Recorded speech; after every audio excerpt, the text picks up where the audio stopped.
Speaker, and I welcome this somewhat unanticipated opportunity to discuss a subject and maybe more so some themes that are so important and so intimate and so emotional for Nova Scotians. And it's always humbling to realize the impact of our work ultimately as legislators on people actually living their intimate lives, including their relationships, childbearing, and so forth.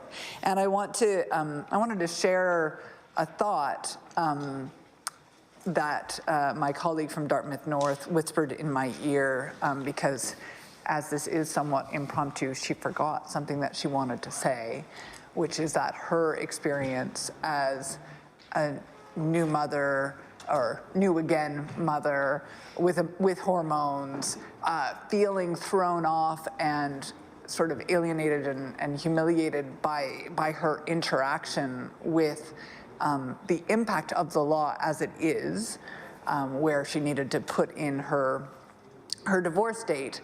That experience is important in that it allows her to feel empathy for other parents who are not perhaps cisgender, heterosexual parents in a relationship with one individual. And that feeling, that kind of realization and the next step of her story really resonates with me. I think every experience that we have where we feel sort of the injustice or the alienation of the systems as they affect us, in many cases, given the privilege that we walk through the world with, just allows us to have a taste of what many other people are experiencing more acutely than ourselves. I want to take the opportunity just to highlight one of the aspects of our legislation that has not been spoken with at great length, which is that our proposed legislation would allow there to be more than two parents, and create sort of a framework for how those more than two parents could arrive together at choosing a surname, and what would happen if they did not agree, and what would happen in various circumstances. And I think that is so important because what matters in the end at a time that when a child comes into the world is that they that they land into a structure of love. That's, in the end, that's what it's about. That is what is going to determine that child's ability to thrive in our province or not. And frankly, as this party often talks about, there are a number of structures in our province, in our society, that really make it difficult. And part of that is extreme income inequality, and part of that is structural racism, and part of that is the legacy of residential schools, and part of it is just capitalism and how we're all supposed to be running this race as individuals, as if the end goal is to have the most stuff that you can attach in a U-Haul to the hearse that takes you to the end of your life. I mean, it's absurd. And nothing makes it more absurd, or makes it the absurdity of it more obvious than when you really think about what kids need. Kids need a structure of love.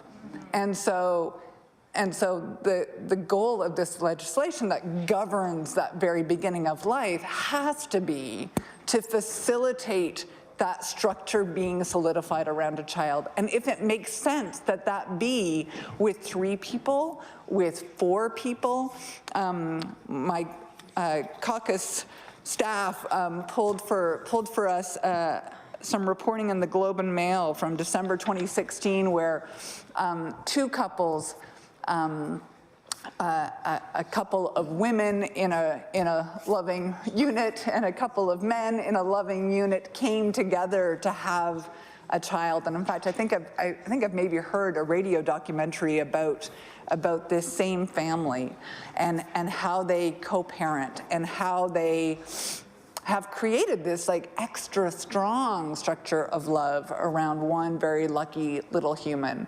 And in Ontario, there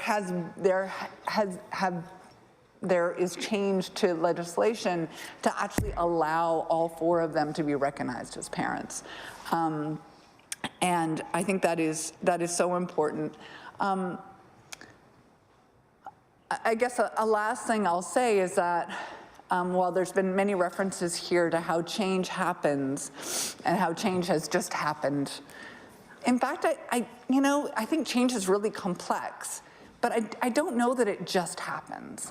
I think part of what allows change to happen, either in a positive direction or in a negative direction, is that people like us lead, and people like us send signals. And so it's really important that we send the right signals. I say this, thinking of my colleagues in Alberta who are fighting an election where, it's not clear that the signals being sent are all positive, that we're all supportive of LGBTQ plus kids and of all families. And so I think it is important that we speak from the positions that we have in favor of really wanting all children and all families to thrive. I grew up in many ways a really privileged upbringing context, but where there was so much shame around things like unwed mothers. Like it was literally the worst thing that could ever befall me, which is just now unfathomable to me. But when I was, when I was 12, 13, I knew who those girls were, and I knew who their parents were, and they almost became invisible amongst us, and it was like not somewhere you wanted to go. And I just think how ridiculous, but also how harmful. And so I think we don't want to just allow change to happen. We actually want to lead change, and we want to support change, and we want to push the change further, because in the end, in our society, in our lives, in our kids' lives, shame is a deeply alienating and destructive force. And nobody should feel shame based on their identity, based on who they are and how they came into the world and what their family looks like. So any change to legislation that allows us to continue to push change in a positive direction is something that we should indeed all be embracing. Thank you very much.